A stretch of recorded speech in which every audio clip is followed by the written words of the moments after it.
பேச்சை நம்ம குறைக்கணும். அருமையானவர்களே, இந்த நாவு தான் எல்லா மனிதர்களையும் நரகத்தில் போய் தள்ளுறது. நபி ஸல்லல்லாஹு அலைஹி வஸல்லம் ஹஜ்ரத் முஆத் இப்னு ஜபல் ரலியல்லாஹு அவர்களுக்கு ஒரு நீண்ட அறிவுரை செய்வாங்க. எல்லா விஷயத்தையும் சொல்லிக்கிட்டே வருவாங்க.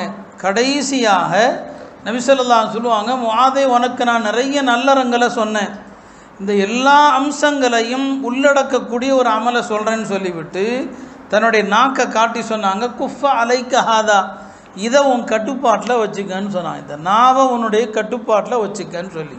இப்போ முஆத் இப்னு ஜபல் கேட்டாங்க, யா ரசூலல்லாஹ், எங்களுடைய நாவுகளால் பேசக்கூடிய விஷயங்களுக்கும் நாங்கள் அல்லாஹ்விடம் தண்டிக்கப்படுவோமான்னு கேட்டாங்க.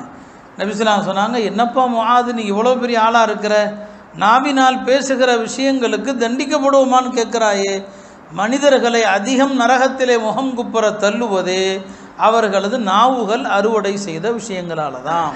இப்போ இந்த நாவுனால தான் நபி ஸல்லல்லாஹு அலைஹி சொன்னாங்க, கஸ்ரத்துல் கலாம் துக்ஸில் கல்ப, அதிகமாக பேசுகிறது இருக்கிறதே இதயத்தை கல்லாக்கி விடும்னு சொன்னாங்க. எனவே எந்த அளவுக்கு பேச்சை குறைக்கிறோமோ ரமலான் அது நமக்கு ரொம்ப நல்லது.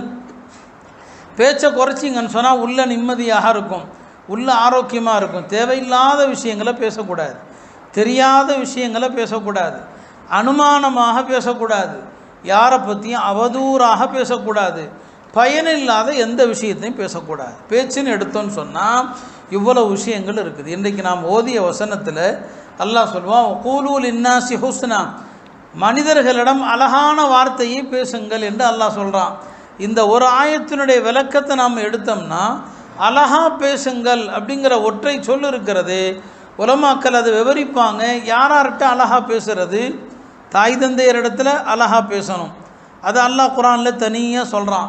தாய் தந்தையர் இடத்துல பேசக்கூடிய முறை என்ன, அந்த ஒழுக்கத்தை அல்லாஹ் சொல்கிறான். மனைவிட்ட அழகா பேசணும், நபி ஸல்லல்லாஹு அலைஹி வஸல்லம் அந்த ஒழுக்கத்தை சொல்லி கொடுத்தாங்க. மனைவிட்ட பேசக்கூடிய ஒழுக்கம் என்ன? பிள்ளைகளிடத்தில் அழகா பேசணும். யாசித்து யாராவது வர்றாங்க, யாசகம் கேட்டு வர்றாங்க, அவங்கள்ட்ட அழகா பேசணும். நமக்கு கீழே வேலை செய்கிறாங்க பாருங்கள், அவர்கள்ட்ட அழகா பேசணும்.